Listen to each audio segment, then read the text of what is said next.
Esta es una producción de Grupo Fórmula. Encuentra más contenido como este en radioformula.mx.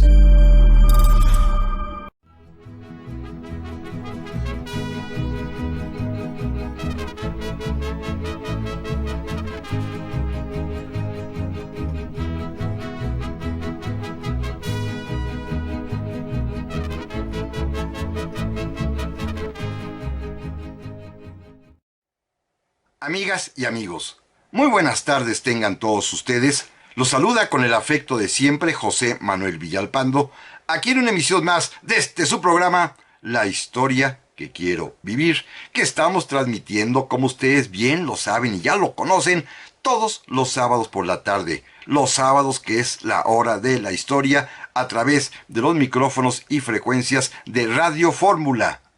Estamos en el 103.3 de FM, en la 970 de AM, ambas emisoras aquí en la capital de la República, pero este es un programa que llega y se transmite a muchísimas y cada vez más ciudades de nuestro país.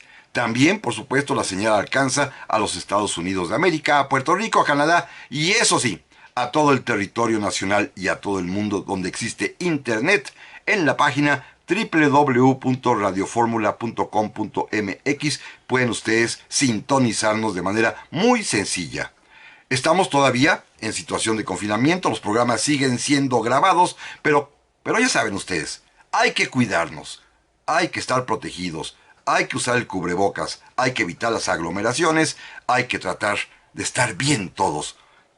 Y por ello, pues están a su disposición, como siempre lo digo, nuestras vías electrónicas que permiten comunicarnos y que ya saben, respondo de inmediato porque al igual que ustedes, también estoy escuchando el programa. Pueden escribirme a mi correo villalpanhistoriador@gmail.com o mediante la página de Facebook Villalpando y la Historia. Amigas y amigos, sean bienvenidas, bienvenidos y vamos a comenzar. Estamos ya en pleno camino radiofónico acercándonos a la conmemoración de los 200 años de la independencia de México, de la consumación de nuestra gesta libertaria, del final de nuestra guerra que sucedió allá entre 1810 y 1821. Ya casi en septiembre platicaremos esos temas, pero es importante hoy que hablemos de un asunto interesante, sorprendente históricamente, que es la manera como el libertador Agustín de Iturbide pudo conseguir, de manera realmente pacífica, con muy pocos encuentros armados, con muy poquitas también las víctimas mortales de estas pequeñas batallas, pudo conseguir en 6 meses tan solo la libertad de la patria. Todo comenzó, ya lo hemos visto a lo largo de este año, allá en Iguala, el día 24 de febrero de 1821, y pues de alguna manera el cierre para efecto político lo fueron los tratados de Córdoba, que ya platicábamos de ellos hace 8 días, celebrados el día 24 de agosto.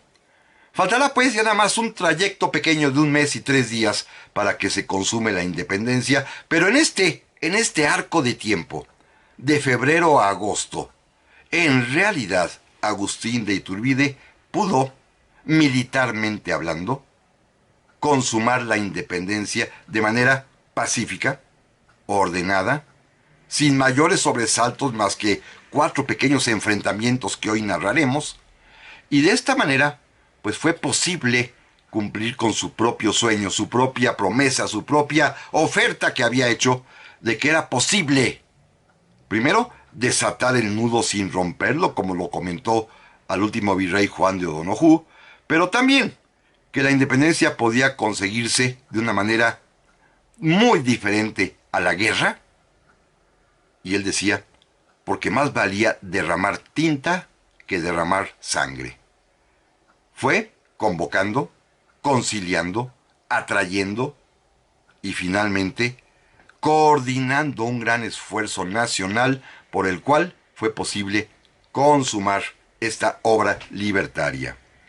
Simplemente recordemos que la voluntad de Iturbide, expresada en el Plan de Iguala, cuando aseguró y prometió a los mexicanos de entonces lo que él llamó las tres garantías: la independencia, la religión, la unión, y otra serie de promesas adicionales, como lo fueron finalmente el darle a México una libertad para fundar una nación constitucional con un gobierno monárquico moderado, pues fueron promesas que atrajeron a muchísimas, muchísimas personas. Además, naturalmente, él ofreció el respeto a los bienes, a las propiedades, a la vida de todos.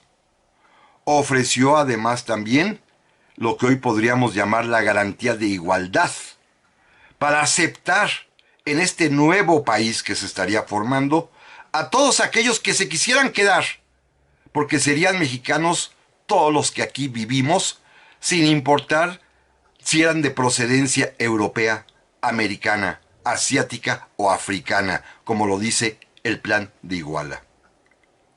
Para ello se dedicó a platicar, a escribir, a mandar mensajes, cartas, misivas a todo mundo, y consiguió el acuerdo de voluntades, el acercamiento de todos por una causa común.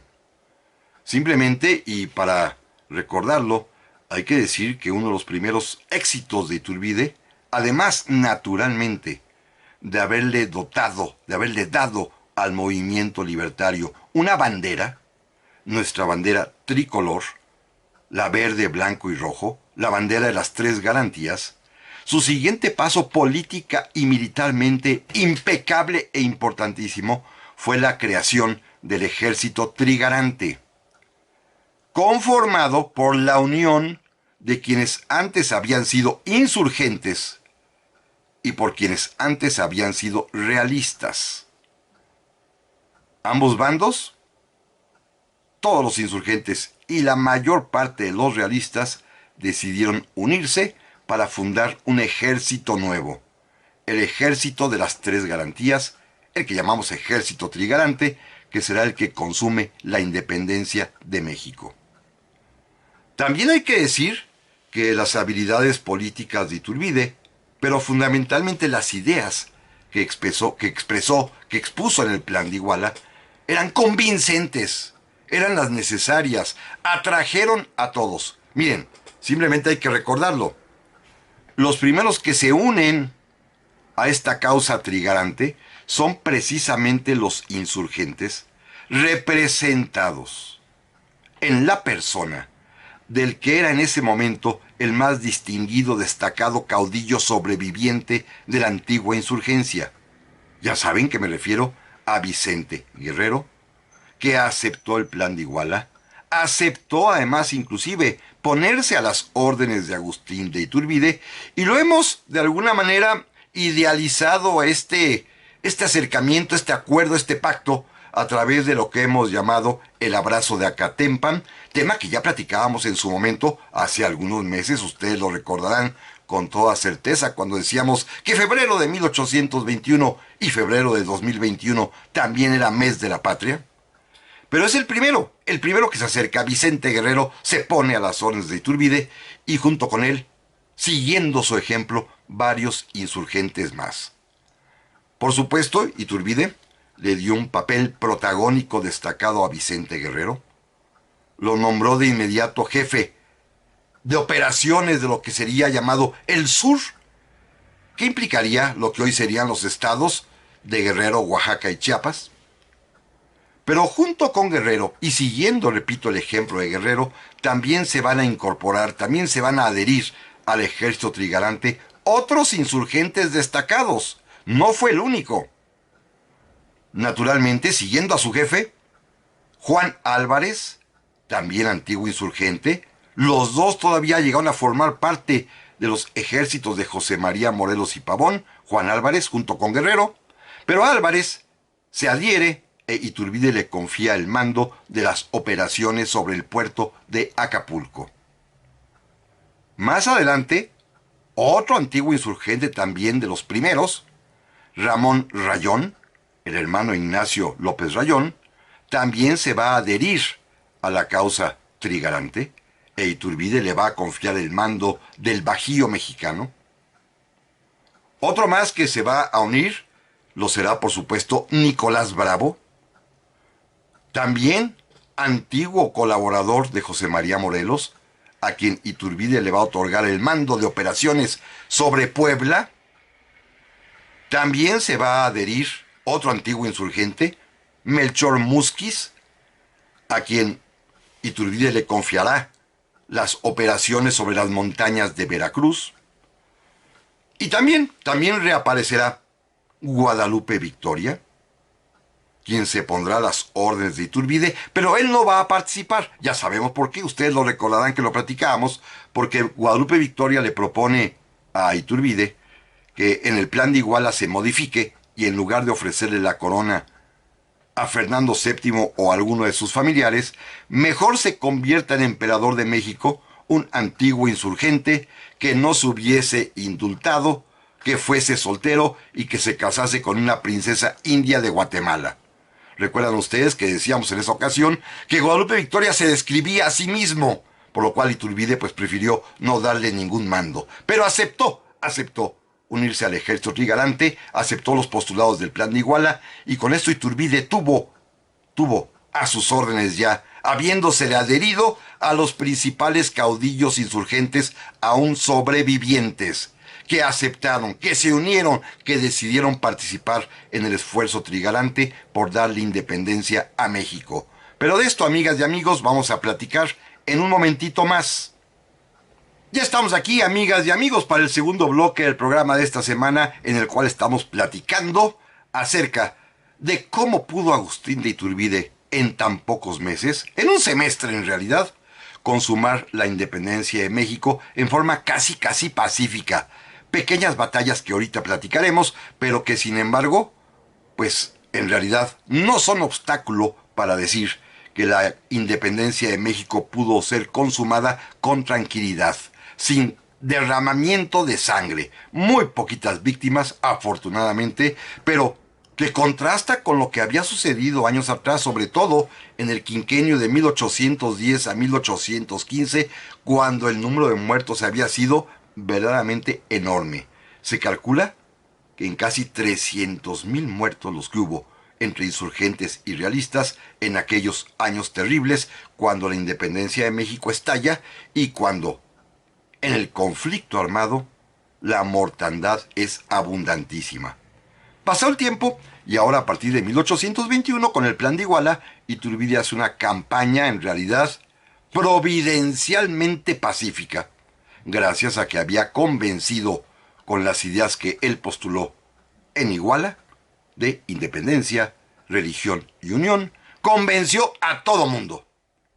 A los antiguos insurgentes, como ya platicábamos, encabezados por Vicente Guerrero, por Juan Álvarez, por Nicolás Bravo, Ramón Rayón, Melchor Musquiz y hasta Guadalupe Victoria, y también, naturalmente, a los antiguos realistas. El ejército realista, que estaba compuesto en ese momento por casi 80,000 hombres, pues poquito más de 70,000 se pasarán al lado de Iturbide, se incorporarán al ejército trigarante. Iturbide logró convencer, primero porque tenía conocimiento de ellos por su amistad, porque eran antiguos compañeros de armas, colegas de profesión militar. Logró convencer a los más importantes y destacados comandantes realistas de aquel tiempo. Muchos de ellos criollos, pero también muchos de ellos españoles y hasta mestizos. Porque los realistas, o en los realistas, había de todo tipo de gente, ¿eh? Había sí españoles auténticos, no más de 8,000. Había muchísimos criollos, había muchísimos mestizos y hasta castas, los llamados pardos y morenos. No crean que el ejército realista era de españoles, ¿eh? Más bien, los españoles eran la minoría del ejército realista. Y este ejército, que antes defendía al rey de España, al virrey de México, decidió pasarse, en su gran mayoría, al nuevo ejército trigarante. Así, Iturbide pudo conseguir primero la adhesión del comandante militar de Guanajuato, el coronel Anastasio Bustamante. Después conseguiría también la adhesión del comandante militar de Michoacán, el coronel Miguel Barragán. Lograría también la adhesión del comandante militar de Guadalajara, el coronel Luis Quintanar. Lograría también la adhesión del comandante militar de lo que entonces se conocía como las Tres Villas, Jalapa, Orizaba y Córdoba, que lo era el coronel José Joaquín de Herrera. También conseguiría la adhesión del comandante militar de Oaxaca, un mestizo, el coronel Antonio de León. También conseguiría la adhesión del comandante militar de lo que se llamaba Extramuros de Veracruz, la zona que rodea al puerto veracruzano, el coronel Antonio López de Santana. Todos ellos oficiales criollos, nacidos en México, todos ellos muy destacados, todos ellos habían sido oficiales realistas, todos ellos habían combatido a la insurgencia, todos ellos habían sido enemigos y se habían enfrentado a Hidalgo y a Morelos y al propio Guerrero. Pero a partir del 24 de febrero de 1821, todos ellos, convencidos por Agustín de Iturbide, se pasaron al ejército trigarante. Decidieron abandonar las antiguas banderas del rey de España y pasaron a defender la nueva bandera mexicana, nuestra bandera tricolor. Fíjense qué interesante, de esta nómina de personajes que hemos mencionado, tanto en el bloque anterior como de los insurgentes que se pasan a la trigarancia, como de los realistas que también hacen lo mismo, muchos de ellos alcanzaron años después la presidencia de la República. Bueno, comenzando por Iturbide, que fue emperador, pero fueron presidentes de la República Vicente Guerrero, Nicolás Bravo, Juan Álvarez, Guadalupe Victoria, Melchor Musquiz, Anastasio Bustamante, Miguel Barragán, por supuesto José Joaquín de Herrera, Antonio López de Santana. Fue un semillero el ejército trigarante de futuros gobernantes de México. Algunos otros eran oficiales todavía subordinados, jóvenes tenientes del ejército trigarante que también se pasan a la insurgencia, a la trigarancia, y que también alcanzarían con el tiempo la presidencia. Estoy pensando en jóvenes como Mariano Paredes, como pues, el más importante y conocido, Pedro María Anaya, y otros más. Es decir, este movimiento por darle independencia a México va a producir, como otro de sus efectos, no solamente la libertad de la patria, sino también el empoderamiento político de los principales protagonistas en estos movimientos. Apoyaron la trigarancia, consiguieron la libertad de México y poco a poco esta generación de hombres se fue adueñando del poder, para bien y para mal. Ya en su momento hemos platicado mucho sobre ellos y seguramente en el futuro platicaremos, si Dios lo permite, todavía más. Pero no solamente los oficiales criollos se adhieren a la trigarancia, ¿eh?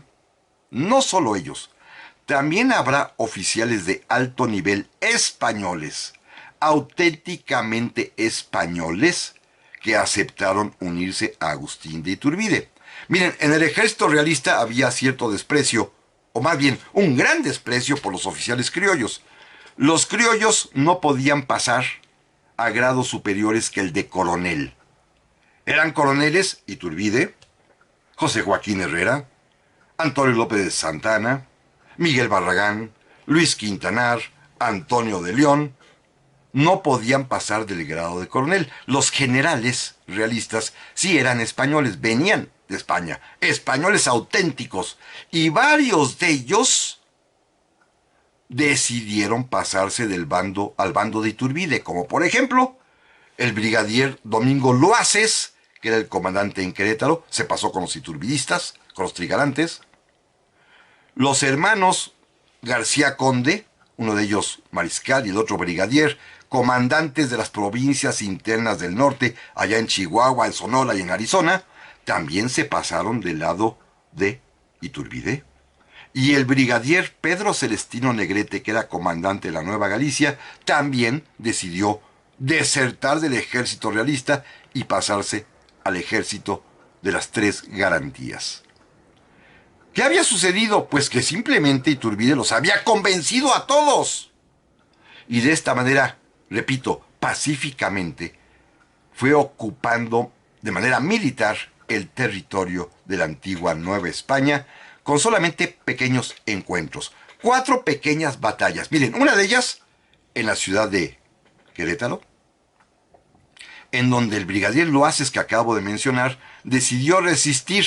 Digo, resistió de una manera únicamente para salvar el honor, unos cuantos cañonazos cuando Iturbide puso sitio a la ciudad, y con esto fue suficiente para que Domingo Loaces decidiera rendir Querétaro a los trigarantes, entregar su espada a Agustín de Iturbide, ya lo tenía pactado seguramente, e Iturbide de inmediato le reconoció su grado y lo aceptó en el propio ejército trigarante. En Querétaro sí, pues, un pequeñito enfrentamiento en las calles de la ciudad, específicamente allá en el convento de la Cruz, que seguramente muchos de ustedes han visitado y conocen, sobre todo los queretanos naturalmente. Allí fue, digámoslo así, la última batalla, la última escaramuza, el último cañoneo, intercambio de metrallazos entre los trigarantes y los realistas cuando se rindió el brigadier Domingo Loaces. Fue un poco más difícil la toma de Cuernavaca. Allí los insurgentes encontraron resistencia, e inclusive en la batalla va a morir uno de los últimos insurgentes, que se me olvidó comentarles hace un rato, de origen originario, habitante originario, indígena mexicano, Pedro Asensio de Algeciras, que era el comandante al que Iturbide le confió la captura de Cuernavaca y va a morir en el ataque. Finalmente va a triunfar la causa, los insurgentes van a poder ocupar Cuernavaca, pero van a tener que lamentar la muerte de uno de los principales subordinados de Vicente Guerrero, que lo fue el insurgente Pedro Asensio. Esto ocurriría en Cuernavaca. Las batallas más importantes, quizás las más conocidas, las más trascendentes, se van a llevar a cabo, una de ellas en la Ciudad de México, muy cerquita, entonces estaba fuera de la Ciudad de México, en la población de Azcapotzalco, allá por el 19 de agosto de 1821, cuando las tropas de los coroneles Luis Quintanar y Anastasio Bustamante atacan a los realistas españoles, puros españoles, al mando del coronel Manuel de la Concha, y en Azcapotzalco, pues los realistas son derrotados, los insurgentes resultan triunfadores, los realistas huyen, pero el bando insurgente tuvo que lamentar la muerte de un afamado guerrillero llamado Encarnación Ortiz, apodado el Pachón, y que era el último sobreviviente de la primera gesta de la libertad. Pero de esto vamos a platicar en un momento más. Ya estamos aquí, amigas y amigos, para el tercer bloque del programa de esta ocasión, en el cual estamos acercándonos hacia los momentos culminantes de la consumación de nuestra independencia, cuestión que, si Dios lo permite, vamos a platicar de ello y a celebrar aquí en nuestro programa en el próximo mes de septiembre. Pero estamos en esos prolegómenos, en el prólogo de cómo fue consumada la independencia, recordando la manera casi pacífica, con muchísima tranquilidad, con poco derramamiento de sangre, consiguió Agustín de Iturbide consumar la independencia a partir del Plan de Iguala. Ya vimos en bloques anteriores, para no detenerme, cómo consiguió que se adhirieran al movimiento trigarante, que ya tenía bandera, además también la tricolor, los antiguos insurgentes. También ya vimos cómo logró que se pasaran de su lado, que desertaran del ejército realista muchos, quizás los más prominentes e importantes comandantes antes realistas, que ahora se convertían en trigarantes, inclusive la oficialidad. Y comentamos también de manera muy rápida cómo esta nómina, esta lista de personalidades tanto insurgentes como realistas, ahora todos convertidos en trigarantes, es también un anticipo de la historia de México, porque muchos de ellos van a ser, en su momento, gobernantes de nuestro país. Uno como emperador, Iturbide, pero muchos más, una decena más, como presidentes de la República.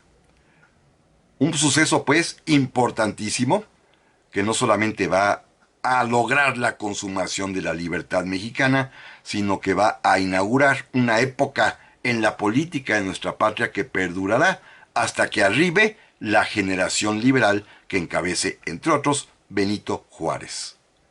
Interesante, ¿eh? Ese es un punto de los cuales poco se trata y poco se habla, pero la creación del ejército trigarante, la consumación de la independencia, convertirá a sus protagonistas, que fueron decenas, en actores principales del México de la primera mitad del siglo XIX, que van a estar presentes actuando, para bien y para mal, en el escenario nacional por muchos, muchos años. Pero bueno, ese será tema que lo platiquemos en otras ocasiones futuras, como lo hemos hecho ya también a lo largo de estos programas en el pasado. Simplemente déjenme continuar para recordar que estamos platicando en este momento las pequeñas y únicas, unas cuantas batallas que se libraron en esta etapa, que en un semestre más o menos correría entre febrero de 1821 y el mes de agosto de ese mismo año. Solamente, repito, en Querétaro hubo una escaramuza que fue únicamente quizás para salvar el honor de los realistas, que Cuernavaca sí costó más trabajo. Allí va a morir en combate Pedro Asensio, uno de los últimos caudillos de la insurgencia, que fallece atacando la ciudad, hoy capital del estado de Morelos. Pero también hablábamos ya de la batalla de Azcapotzalco, librada aquí cerquita de la capital, hoy zona conurbada por supuesto, y una alcaldía importantísima de nuestra ciudad. En Azcapotzalco ahí se libra esta batalla entre las tropas realistas que comanda el coronel Manuel de la Concha. Por cierto, este Manuel de la Concha, a lo mejor a ustedes les suena el nombre, es el mismo que se encargó de ejecutar, de fusilar, de ser el custodio y finalmente ser el verdugo de José María Morelos y Pavón. Un hombre que decían que era atroz y contra el que los insurgentes tenían jurada aplicarle la justicia, y es el hombre que será derrotado en la batalla de Azcapotzalco, y cuando llegue la hora de la consumación, me adelanto porque a lo mejor no volvemos a regresar a él, va a tratar de escapar de México, va a ser capturado y va a ser fusilado por antiguos insurgentes que querían vengar, así, la muerte de José María Morelos y Pavón, del cual Concha, repito, fue su carcelero y su verdugo.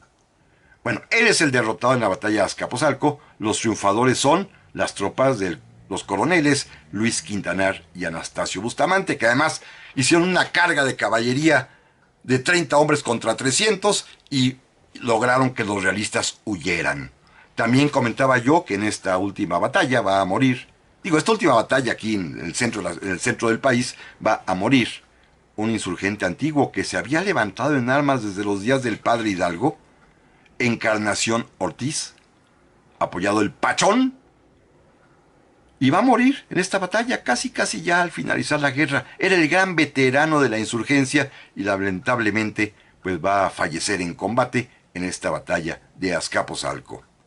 Y la última batalla que se libra durante la Guerra de Independencia ocurre el día 30 de agosto de 1821 en la ciudad capital de Durango, allá en Durango. Ahí se había refugiado el mariscal José de la Cruz, el comandante militar español de la zona de la Nueva Galicia y del occidente de México.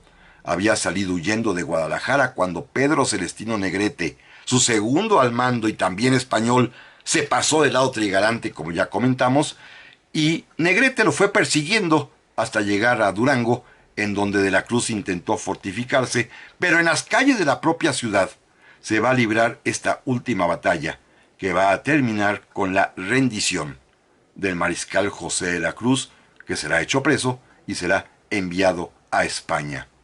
Fíjense que de la Cruz, que tiene una historia muy interesante que algún día hay que platicar con detalle, él había llegado a México desde los tiempos del virrey Venegas, era un veterano inclusive de la guerra contra la invasión francesa en España, había combatido en la batalla de Bailén, famosísima aquella en la que fue derrotado Napoleón allá en Andalucía española, y después fue nombrado comandante de la Nueva Galicia, donde se convirtió en una especie de sátrapa local, y combatió a los insurgentes durante muchos años hasta que finalmente pues fue derrotado en Durango, expulsado de México, y allá en España todavía el rey Fernando VII lo va a premiar y lo va a nombrar ministro de guerra, ¿eh?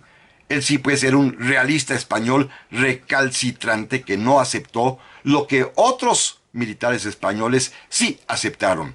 Quedarse en México porque aquí estaba, pues, su familia, ya sus esposas, sus hijos, y decidieron volverse mexicanos, repito, como Pedro Celestino Negrete, como los hermanos García Conde, como Domingo Loaces, que se van a quedar y a morir finalmente años después en México. Esta será, allá en Durango, la última batalla de la Guerra de Independencia, 30 de agosto de 1821. Con esto, pues, y ya lo platicábamos la semana anterior, después de la firma de los tratados de Córdoba, Iturbide tenía ya en su poder a toda la Nueva España. Ya estaba en su poder y ya nada más faltaba el momento final, que era capturar la Ciudad de México.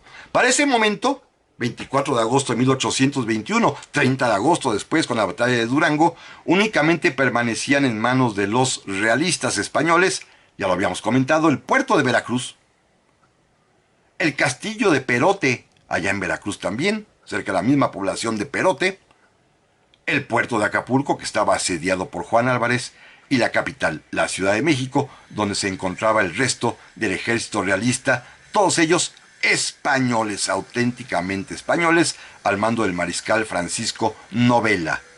Esto es lo que queda del poder español en México a finales de agosto de 1821. Iturbide, O'Donoghue, deciden avanzar hacia la capital y llegar a la ciudad de Puebla. Era la segunda vez que ya asistía a Puebla Iturbide. Ya a principios de agosto había entrado triunfador en ella, cuando la había capturado las tropas de Nicolás Bravo Trigarante, ya el antiguo insurgente, ahora convertido en Trigarante. Y allí en Puebla también, y esto es digno de recordarlo y de celebrarlo, va a acontecer un episodio de la historia cultural mexicana, de la historia de la gastronomía mexicana, porque el día en que ingresó o regresó a Puebla Iturbide, exactamente el 28 de agosto de 1821, día de San Agustín y día del santo del propio Iturbide, le van a organizar una comida en la cual van a servir como plato principal los famosísimos, los riquísimos, los extraordinarios chiles en nogada. Un platillo auténticamente mexicano que ese día es el día que podemos fijar como fecha de su creación, fueron servidos a Agustín de Iturbide el Libertador. Eso no significa que ese día los hayan inventado, no. Ese día los estrenaron para Iturbide con los detallitos gastronómicos, culinarios, que vamos a platicar en el siguiente bloque.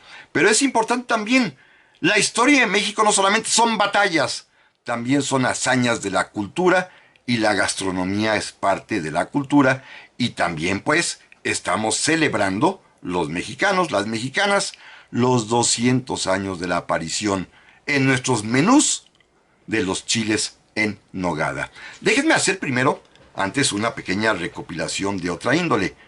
Esta parte de la comida, que ha pasado de largo en los grandes historiadores, a veces es necesario resaltarla. ¿Qué comían nuestros próceres? ¿Qué comieron los personajes de nuestra historia? Y específicamente, ¿qué es lo que les gustaba más a los caudillos de nuestra independencia?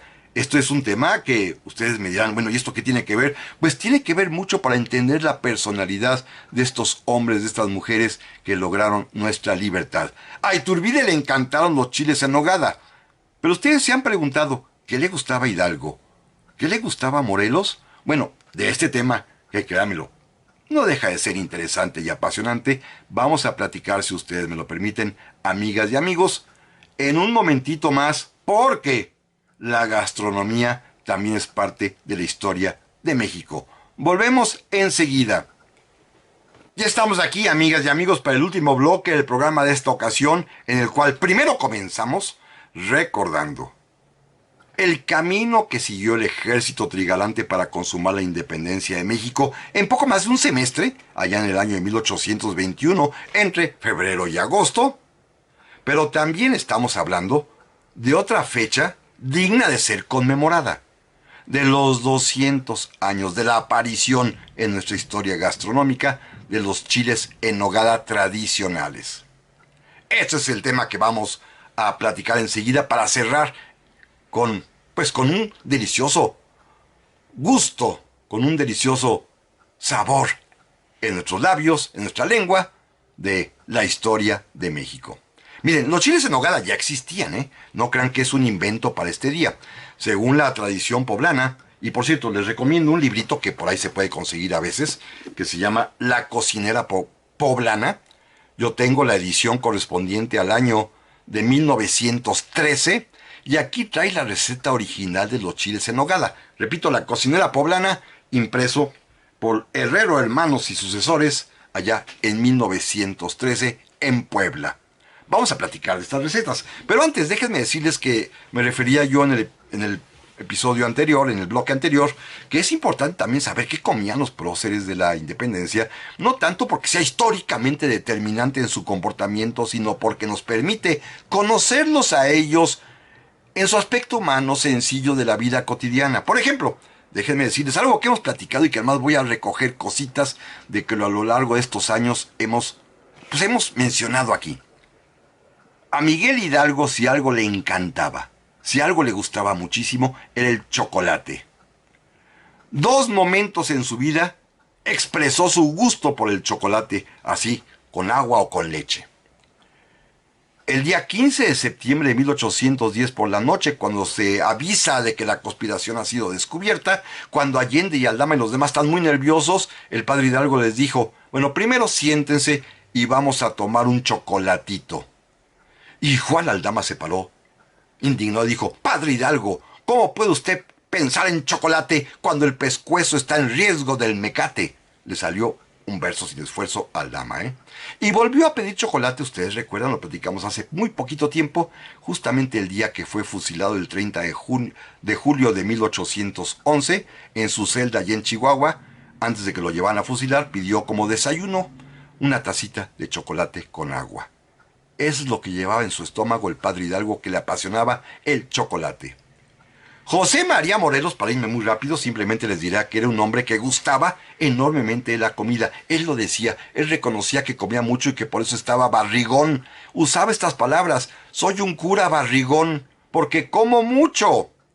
2 ocasiones simplemente quiero recordarlo, 3. Miren, al momento que fue capturado allá en Temalaca, en 1815, cuando los realistas se acercan y lo toman preso, de nervios sacó de su bolsa unos perones y se los empezó a comer. Era la manera en que él estaba tranquilo, comiendo. Se comió unos perones. Pero vámonos al día de su muerte, el 22 de diciembre de 1815, en el que todos los documentos dejan constancia de lo que comió en esa ocasión. Primero en la mañana, cuando lo sacan de la ciudadela y lo llevan hacia Ecatepec para fusilarlo, se detuvieron allá, en la villa de Guadalupe, en la iglesia, en el templo del Pocito, y allá afuera, después de que oró ante la Virgen, le dijeron que había que desayunar, y hay unas mujeres que prepararon un desayuno, le dijeron que qué quería. ¿Y saben qué pidió Morelos para desayunar el último día de su vida?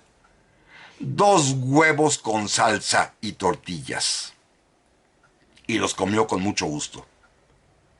Luego, horas después, cuando llegaron a Ecatepec y cuando le avisaron que ya sería fusilado, pidió de comer. Tenía hambre. Y justamente a Manuel de la Concha, del que hablamos ahorita, le dijo que por favor, a ver si era posible que le consiguieran algo de comida, y le sirvieron un caldo con garbanzos. Lo comió, lo disfrutó, y todavía pidió permiso después, para después de comer, fumarse un puro, echarse un purito, que era su placer. Ya después lo fusilaron. Morelos comía y comía muy pero muy bien. Cerremos con uno más. Guadalupe Victoria, que era criollo y muy finito, el día de su santo, el día de 12 de diciembre de 1817, en su cuartel allá en la sierra, para celebrarlo, de su puño y letra consta en un documento lo que pidió que le consiguieran. Escuchen lo que quiso comer Victoria en su santo, ¿eh? Manitas de puerco en escabeche, queso de Flandes, pan, chocolate y una botella de vino de Jerez y una botella de vino clarete. Guadalupe Victoria, y le gustaban las manitas de puerco en escabeche. Así que, pues, para celebrar el día 28 de agosto, allá en Puebla, las monjitas del convento de Santa Mónica, que celebraban también el día del su santo patrón de su orden de San Agustín, y como era santo también de Libertador, y como estaba ahí con O'Donojú y con Nicolás Bravo y con todos los caudillos, organizaron una comida y sirvieron los chiles en nogada, que ya existían, insisto, en más se utilizaban antes como postre, pero que tuvieron la gracia decorativa visual de que la nogada, que es blanca, fue decorada con granitos de granada, que son rojos, y hojitas o ramitas de perejil, que son verdes. Aquí está la receta original de los chiles en nogada. Vamos a hacer un poquito de recetario aquí, gracias a esta información que tenemos de la cocinera poblana. Miren, para hacer 50 chiles, que son los que se sirvió en ese día, ha de haber sido 40 o 50 comensales, se requieren 50 chiles poblanos, mismos que deben ser desvenados, asados, luego hay que envolverlos en alguna tela para que suden, después tienen que ser pelados, se echan a agua fría, se sazonan con sal, para después pasar a preparar el relleno, el picadillo. Se llama picadillo en su origen, eso lo aprendí en el cocinero poblano, porque en aquel tiempo no se usaba la carne molida, se usaba la carne y era picada con un cuchillo en trocitos pequeñitos, lo más finito que se pudiera.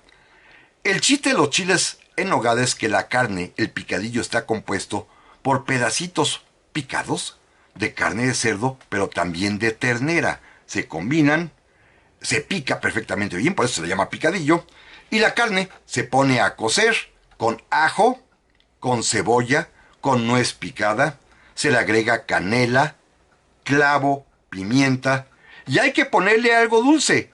Le pusieron a la receta original pedacitos de manzana, pedacitos de durazno, una pizca de azúcar y una copita de vino de Jerez. La carne pues se cuece el picadillo aparte, y luego al último se prepara la nogada, para la cual se requieren 200 nueces, bien peladas y ya sin el pellejito, dice la receta.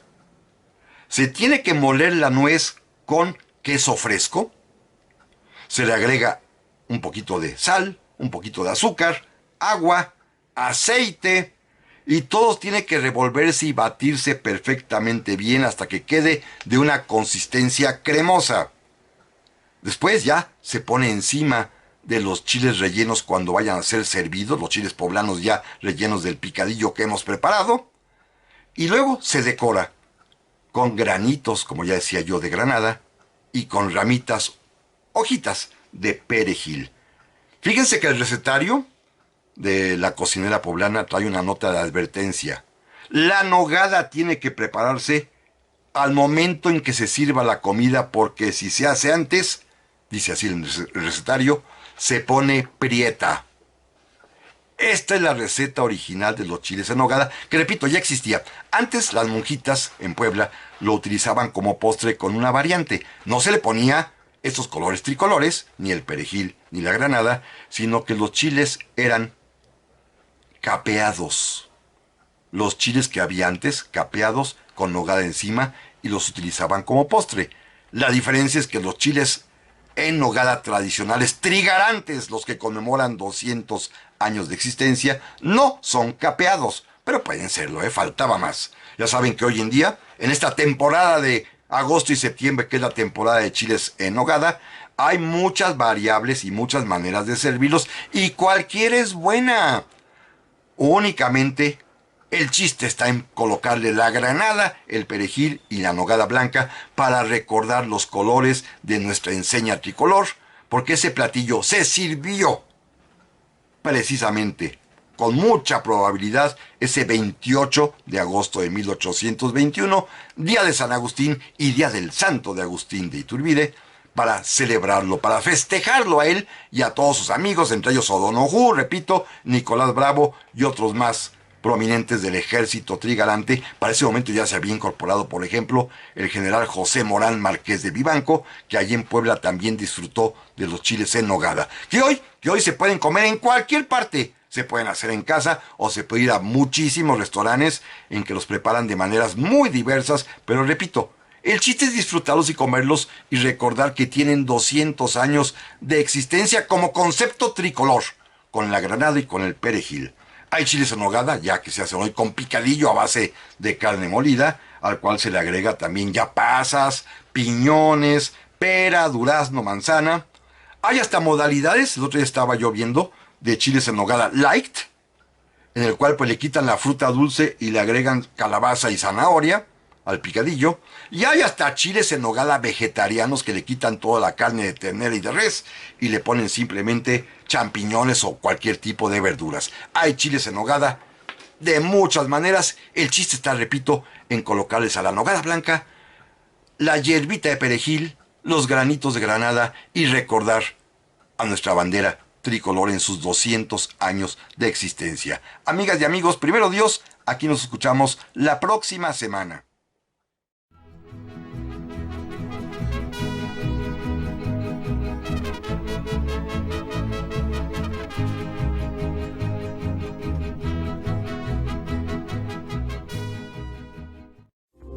Esta fue una producción de Grupo Fórmula. Encuentra más contenido como este en radioformula.mx.